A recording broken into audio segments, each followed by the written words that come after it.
So after you arrange your files, that's the first, so you resize them, step number one. Arrange them on a new document, step number two. You're going to want to save it, so if you haven't saved it already, you're going to make sure you go File, Save As.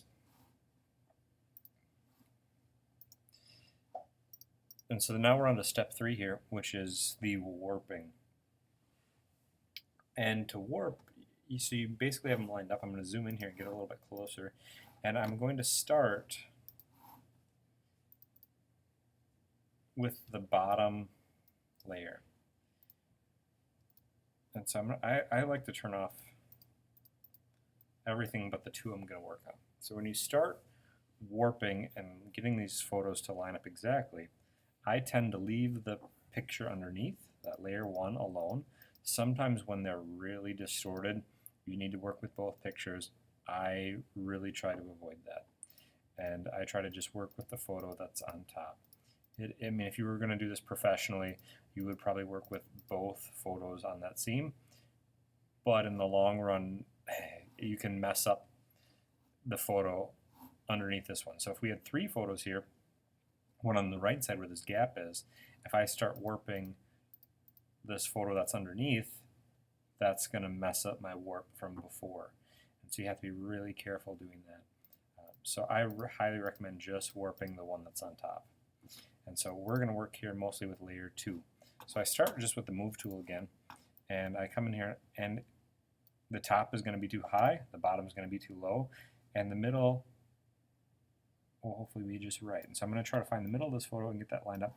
Another handy feature is lowering the opacity. So I come over here to the opacity and lower that down so I can see through the top layer. And I can also use the arrow keys on the keyboard to nudge that in place. And I'm going to try to line up that black light post. I'll give you a little paint here. I'm trying to line up right here is the area I'm working with. So that looks pretty good.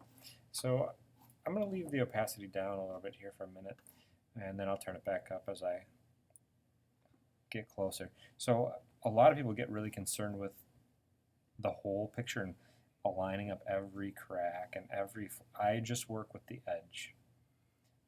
You're not going to see this over here, so I really just stick to the edge. So to warp, you go Edit, Transform, Warp, and you get this grid. It looks like the rule of thirds, and you take it and you can move just part of the picture. And so I take that and I try to line up the top, and then I try to line up the bottom. And so now I'm going to go hit the checkbox up here and turn that opacity back up. And the flag doesn't look quite right. The building is leaning a little bit, and this puddle definitely doesn't look right. So I'm going to come back in here and go Edit. And you can do this as many times as you want. Edit, Transform, Warp. I just try to make little adjustments, and then I hit OK.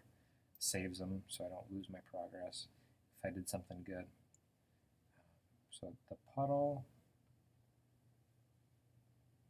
is looking pretty fantastic right about there. And now the building's getting messed up from that one. So try to, oops, come on little guy. You can do it. So that needs to go over there. Ooh, that looks good. Ooh, ooh. And then the flag, I'm going to try to tuck, oh, that hurt. And then pull this back up. And then pull this one down.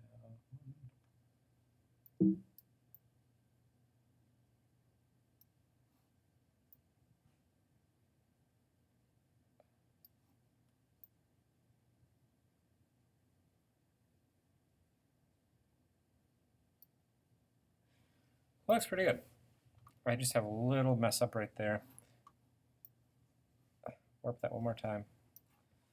See if I can get a migraine. And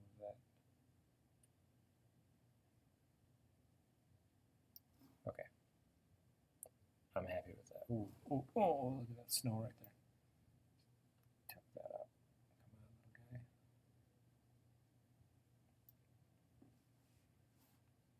Jackpot. Okay.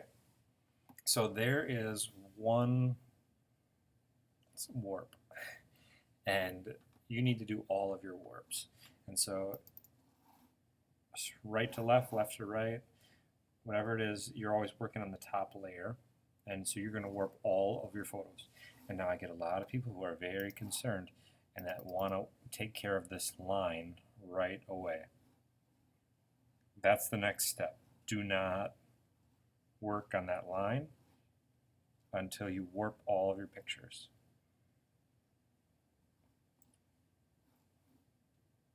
So after you get them warped, save your file.